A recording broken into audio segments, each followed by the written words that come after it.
Good morning guys. तो Nifty ने थोड़ा सा गैप डाउन ओपन होके यहाँ पे ओपन होके जो मेरे बनाए ऑर्डर ब्लॉक हैं उनको इनवैलिडेट किया है, उनके नीचे आए हैं। बहुत बड़ी एक रेड कैंडल बनी है जो प्रीवियस डे लो के भी नीचे क्लोज हुई है निफ्टी में। और अब यहाँ पे देखने वाली बात यह है कि अगर ये रिवर्सल आ रहा है या कंटिन्यूशन आ रहा है, जैसा पैटर्न बनता है उस हिसाब से मैं कोशिश करूंगा ट्रेड लेने की। अगर सारी चीज़ें मेरे हिसाब से अलाइन हो जाती हैं तो एक पॉसिबिलिटी तो ये है कि ये यहाँ से एक रिवर्सल ले और नीचे जाए। दूसरी पॉसिबिलिटी ये है कि यहाँ से पूरा ही रिवर्स कर जाए और फिर इस ऑर्डर ब्लॉक से रिवर्सल लेके रिट्रेसमेंट के बाद ऊपर जाए। अगर इन दोनों में से कुछ और होता है तो थोड़ा सोचना पड़ेगा, देखना पड़ेगा। अभी जो मेरे को लग रहा है कि यहाँ पे प्राइस थोड़ा सा कंसोलिडेट कर रहा है, हो सकता है ये यहीं से कंटिन्यू चला जाएगा।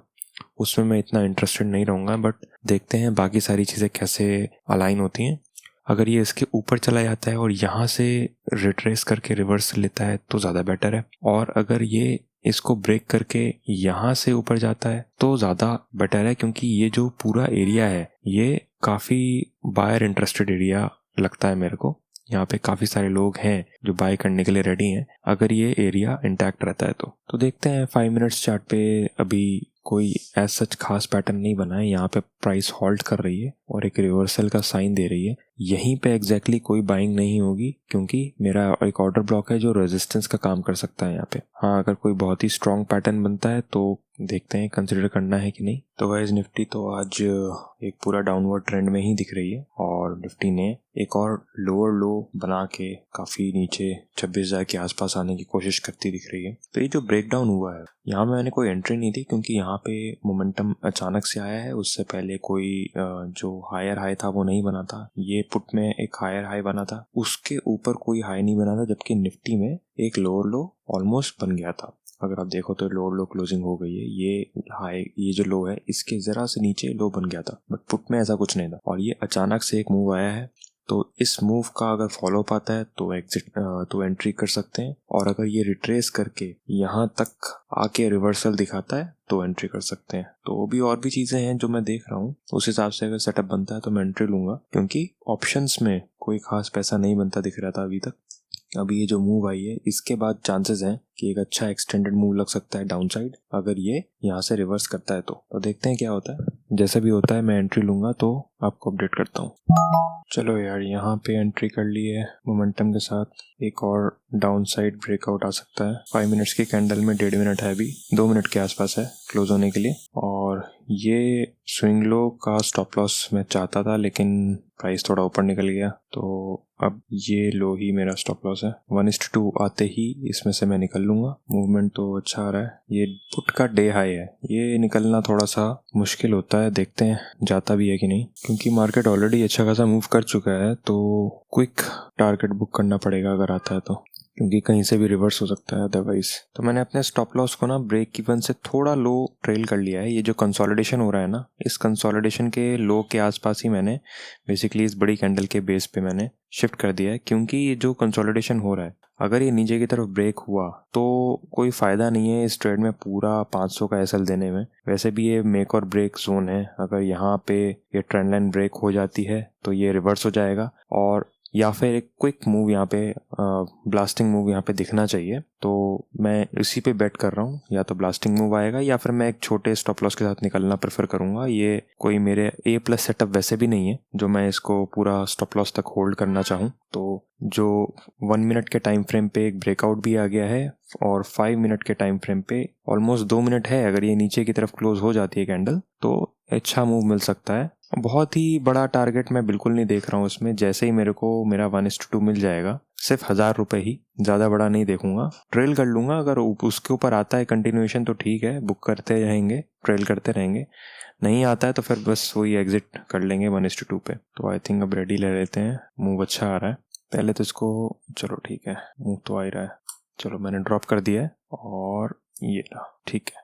तो 1000 मैंने बुक कर लिया यहाँ पे गाइस। और ये ट्रेड A+ सेटअप क्यों नहीं था अब मैं आपको दिखाऊं। 5 मिनट्स के टाइम फ्रेम पे ये जो पूरा एक जोन था ये एक बायर जोन था। हालांकि ओआई डेटा आज यहाँ पे नेगेटिव था, जो मेजर ओआई डेटा था वो यहाँ पे नेगेटिव ही था, लेकिन फिर भी प्राइस एक्शन के हिसाब से ये एक ऐसा जोन था कि प्राइस यहाँ से कभी भी पलट सकता है। तो ज़्यादातर जो मैं देख रहा था कि यहाँ पे कोई रिवर्सल का साइन मेरे को दिखे तो मैं यहाँ पे एक बुलिश एंट्री बनाऊंगा। वो भी तब बनाऊंगा जब मेरे को कम से कम एटलीस्ट डे लो के ऊपर प्राइस जाता दिखेगा, कुछ तो दिखे। लेकिन यहाँ पे क्या हुआ कि यहाँ पे प्राइस ने कोई ऐसा दिया नहीं कंफर्मेशन अपसाइड का। और रही बात डाउन साइड की, तो डाउन साइड में एंट्री तब परफेक्ट बनती है जब एक लेवल का ब्रेकआउट होता है और उसके बाद उसको प्रॉपर रीटेस्ट होता है, प्राइस ऊपर जाके उसको रीटेस्ट करके फिर नीचे की तरफ आता है। लेकिन ऐसा यहाँ पे नहीं हुआ और फिर जो प्राइस नीचे जाता रहा, कोई पुल बैक ही नहीं आया। इवन ये एक 26,000 का लेवल था, यहाँ पे एक पुल बैक आके अगर इसको ब्रेक करते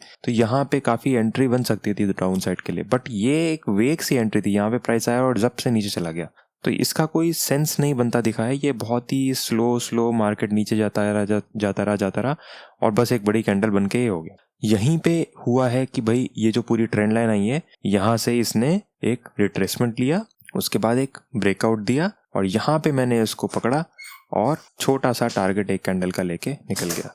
तो ये ही मैं सुबह से वेट कर रहा था और ना तो ये मेरा परफेक्ट टाइम था 11 बजे का एंट्री लेने का, और ना ही कोई A+ सेटअप था। वॉल्यूम्स वगैरह जो मैं मॉर्निंग में देखता हूँ वो मिड मार्केट में वैसे नहीं मिलते हैं। POC लाइन बहुत दूर हो गई होती है और ये एक ट्रेंड था। और जब देखा कि यहाँ पे उस तरीके से ट्रैपिंग नहीं हो रही है, प्रॉपर एक ट्रेंडिंग डे है, तो ट्रेंडिंग डे में ब्रेकआउट्स को ही पकड़ना फिर सही रहता है। मार्केट के साथ अडाप्ट करके ब्रेकआउट पकड़ के ही एंट्री मैंने आज करी। अदरवाइज अगर मार्केट थोड़ा सा भी चॉपी होता तो उसमें ट्रैप्स देखता मैं और रिवर्सल प्लान करता। बट आज मार्केट ने मिड मार्केट तक जो हम देख रहे हैं, एक पूरा कंप्लीट ट्रेंडिंग डे है। तो बेटर यही है, मार्केट के साथ अडेप्ट करो, ब्रेकआउट में अपने एंट्री लो और क्विक प्रॉफिट बुक करो। क्योंकि ये अगर आपको मैं दिखाऊं, मूव काफ़ी अच्छा लग चुका है, अच्छा खासा 0.7% का मूव लग चुका है। अब कितना नीचे जाएगा पता नहीं, लेकिन रिवर्स होने के चांसेस भी बढ़ जाते हैं जैसे ही मूव जब थोड़ा सा लंबा लग जाता है, बड़ा लग जाता है। तो आई थिंक अब इतना आज के लिए काफ़ी है। मैं आपको दिखा दूं, आज 1090 यानी कि चार्जेस हटाऊं तो 1000 का हमारा प्रॉफिट हुआ है। और एंट्री मैंने 100 रुपये के आसपास करी थी 117 पे, यानी कि 17 पॉइंट का यहाँ पे मूव कैप्चर करने को मिला है। हालांकि ये प्राइस अभी और नीचे भी जा रहा है, बट क्योंकि पुट में अगर आपको दिखाऊं तो ये काफ़ी ऊपर जा रहा है। बट बात वही है कि इतना एक्सटेंडेड मूव लगने के बाद, और मेरे B सेटअप है, ये A+ सेटअप नहीं है और मिड मार्केट है, तो बेटर यही है कि जितना आपको सेफली मिल रहा है उतना लेके आप निकलो। काफ़ी अच्छा मूव लग गया वैसे उसके बाद भी, लेकिन मिड मार्केट में ये बहुत रेयर होता है और हम यहाँ पे रेयर चीज़ों को ग्रैब करने नहीं बैठे हुए हैं। डेली बेसिस पे जो कंसिस्टेंट गेन्स हमको मिलते हैं वो ज़्यादा बेस्ट हैं, वो गोल्ड हैं, जिसको आप अपने ट्रेडिंग जर्नल में इनपुट कर सकते हो और लॉन्ग टर्म उन पे रिलाय कर सकते हो। बाकी जो रेयर चीज़ें होती हैं वो रेयर ही होती हैं और उसमें लॉस भी हो जाता है कभी कभार। ठीक है गाइज, आज का काफ़ी टाइम बाद ट्रेड मिला, काफ़ी टाइम लग गया, बट ठीक है, अच्छा रहा। मार्केट के साथ अडाप्ट करके हमने आज अपनी एंट्री करी और एक ठीक ठाक गेन ले लिया अपने रिस्क के हिसाब से। 1:2 का जो है हमने अपना ट्रेड कंप्लीट कर लिया है। ठीक है, इस डे को अब यहीं क्लोज करते हैं और मिलते हैं नेक्स्ट वीडियो में। Thank you.